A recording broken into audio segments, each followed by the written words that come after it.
Oh, l'autre, tout à l'heure, t'as vu, tout à l'heure, le chambord, il faisait des sauts, il était comme le mec, c'est rien.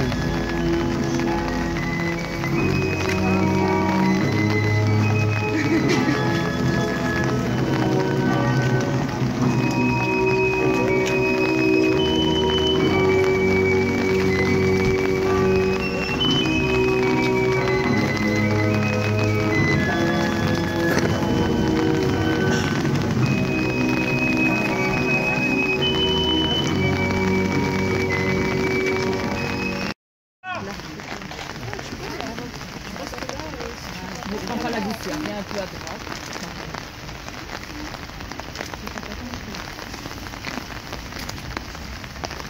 Reposez, arme.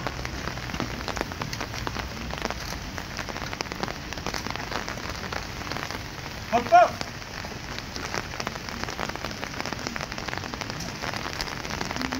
Gardez-vous. Présentez, arme.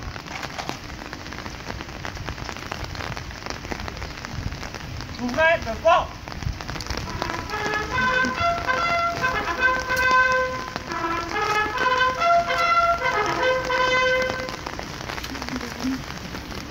Lecture du message de l'Union française des associations de combattants et de victimes de guerre par Lude et Camille des C4.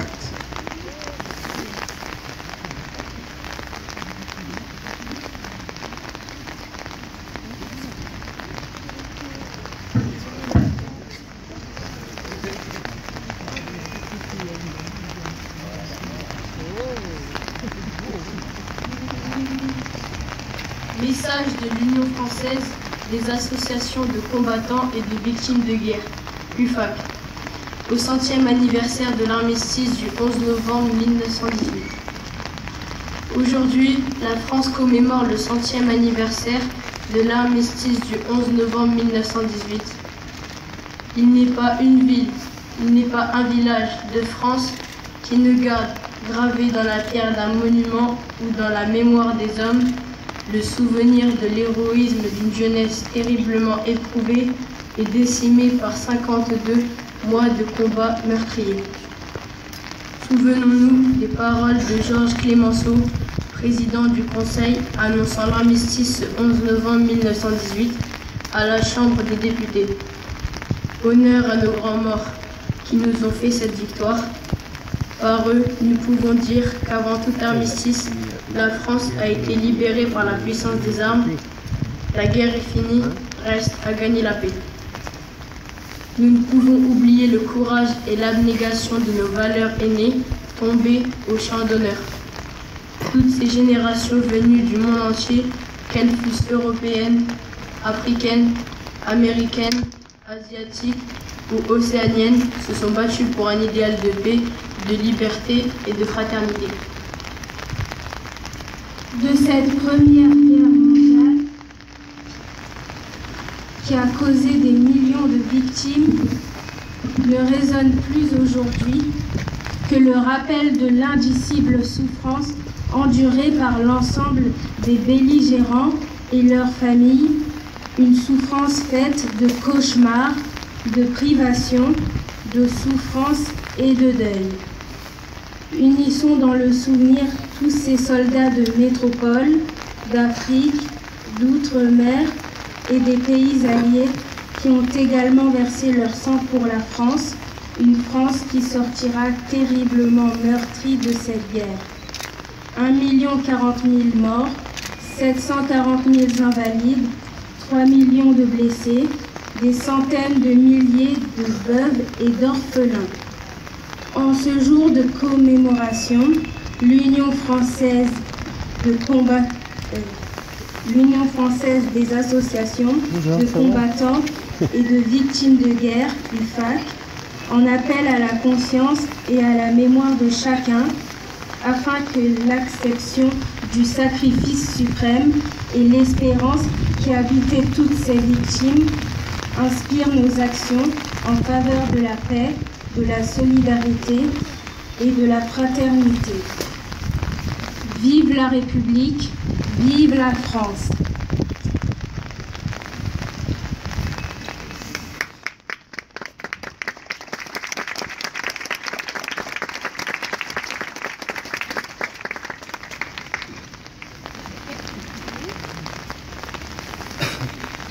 Lecture du message de M. Emmanuel Macron, président de la République, par M. Dominique Lépidi, secrétaire général de la préfecture de l'Oise.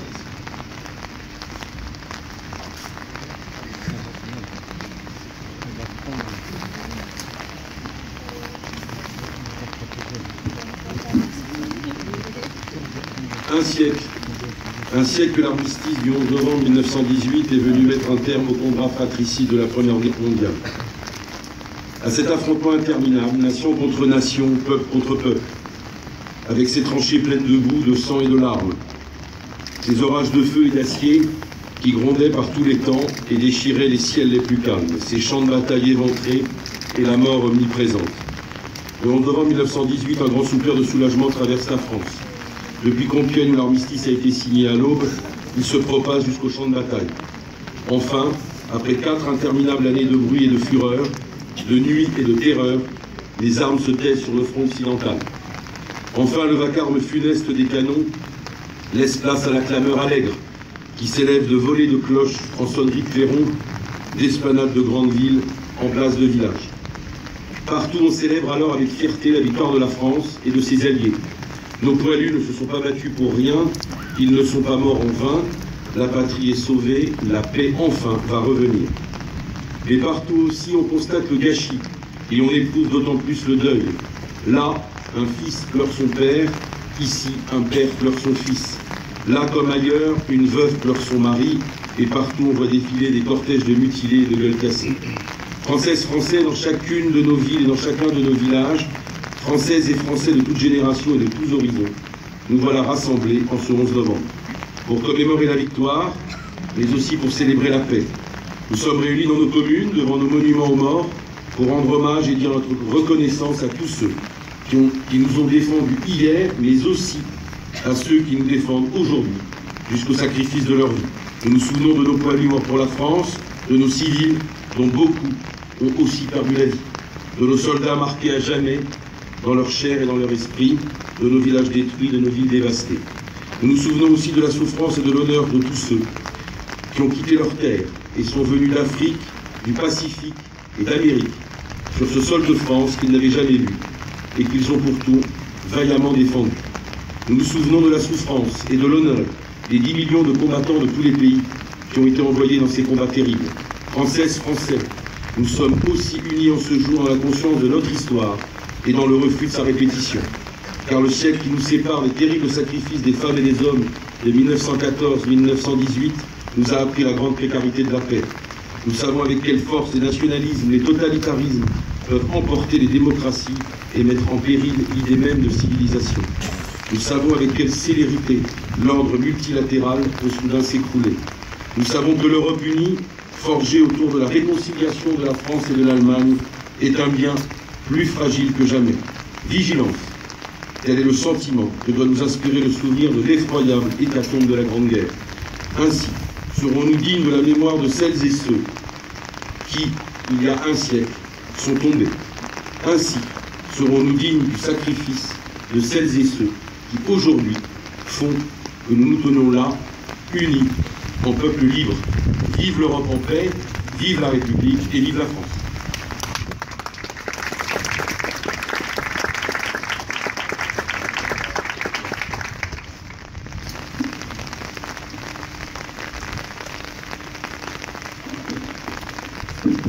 Fermez le banc.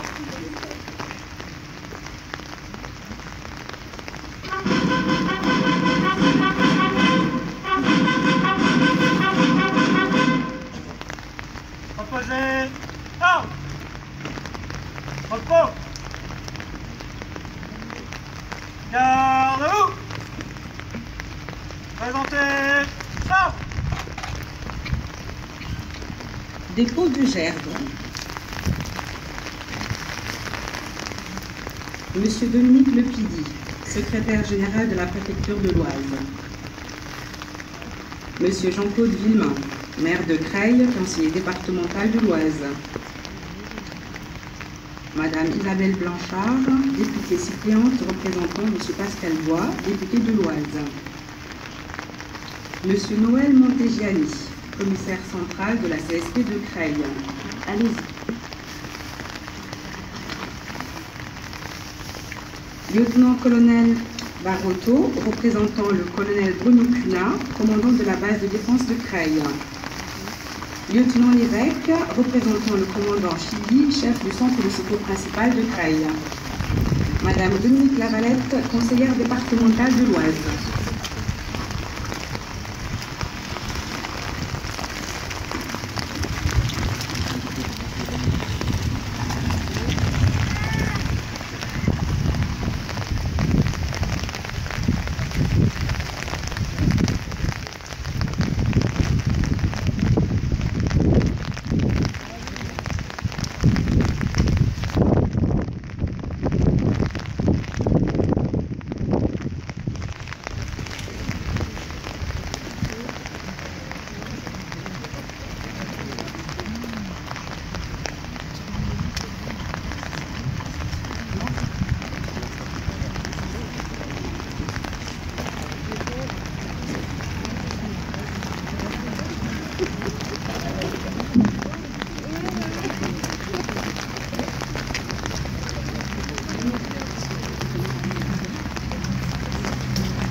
Dépôt de gerbe des villes jumelles de Creil et des partenaires de la ville de Creil, ainsi que des élus de Creil.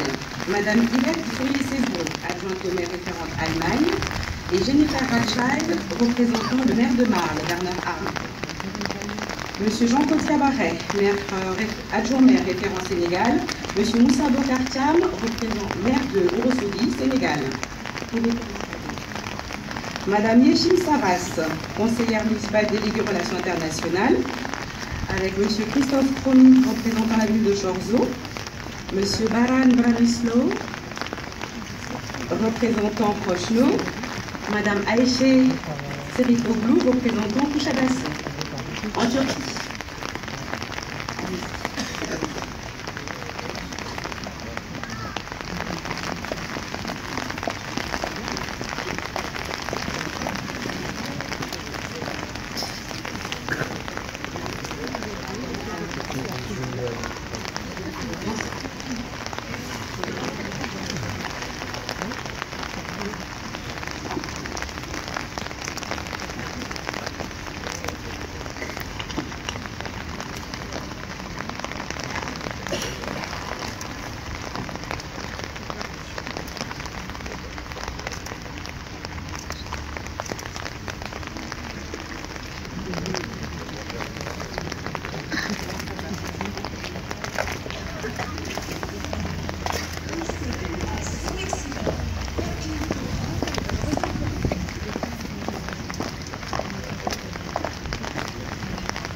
Madame Nicole Capon, première adjointe au maire,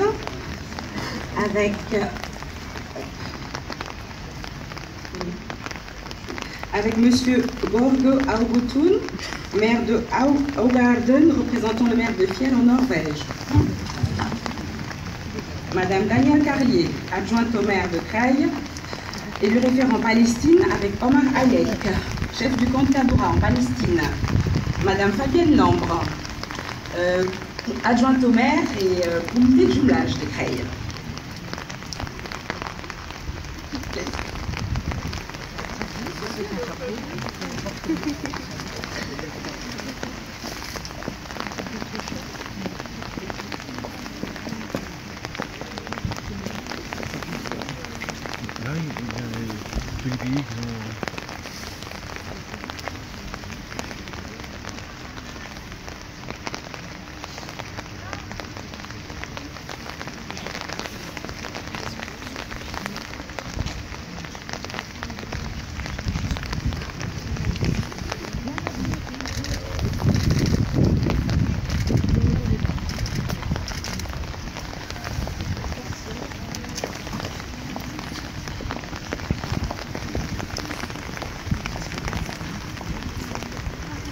Dépôt de gerbe des anciens combattants, Monsieur Jean-Pierre Bujard, président de l'entente creilloise, Monsieur Pakia Modeli, représentant Monsieur Dupuis, président départemental de la FNACA, Monsieur Daniel Dujardin, président de l'association des combattants prisonniers de guerre et combattants d'Algérie, de Tunisie et du Maroc.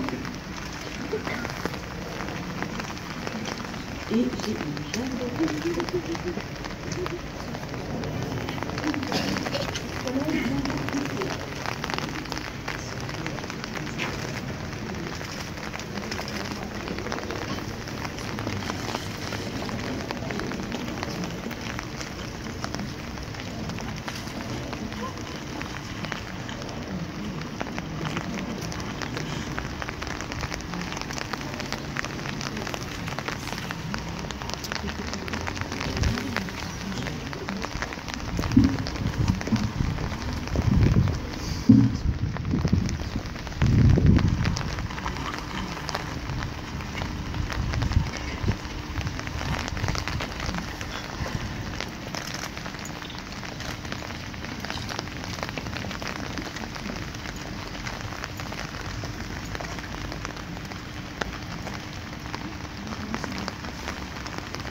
Dépôt de gerbe par 2 élèves du collège Jean-Jacques Rousseau à Creil.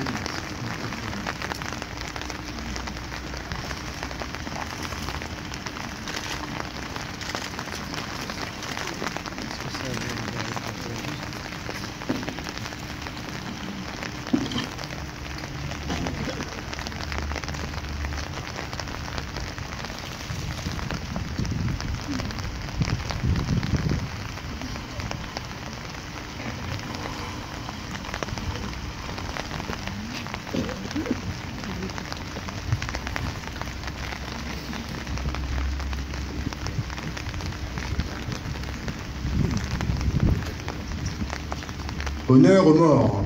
Mesdames, Messieurs, veuillez observer le silence après la sonnerie aux morts, à la mémoire des 447 Créois morts pour la France. Aux morts.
Reposez.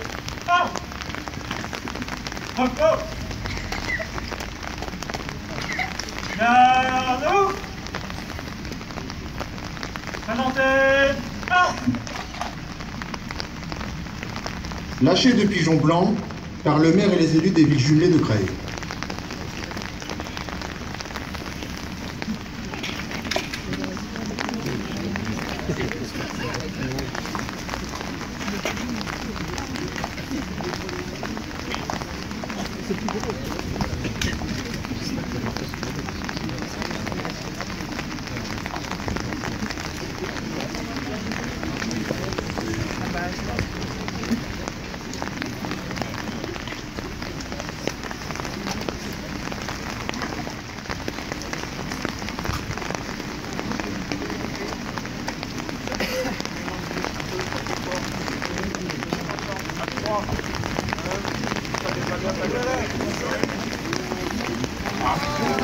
Il n'a pas fait.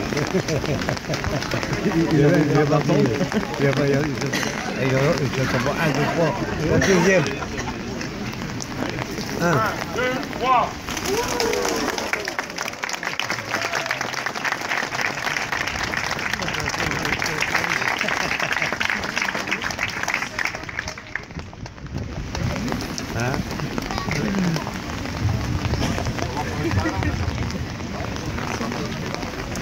Il y en a 2 qui sont passés, mais là, ils sont morts.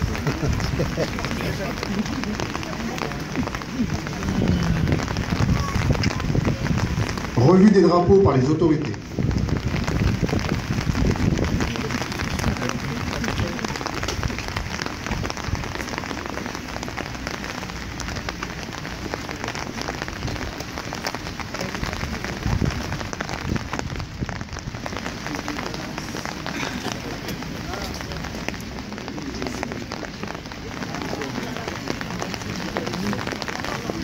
Excusez-moi, messieurs, dames, vous allez juste vous décaler parce qu'on va dévoiler la partie de la... S'il vous plaît, laissez-nous commencer.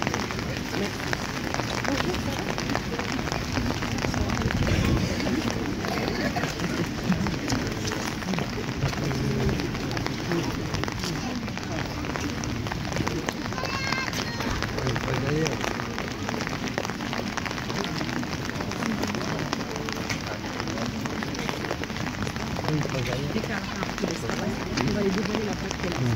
Ok ?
Dévoilement du mobilier urbain par M. Jean-Claude Villemain, suivi de la présentation par Marion Calc, directrice du service patrimoine de la ville de Creil.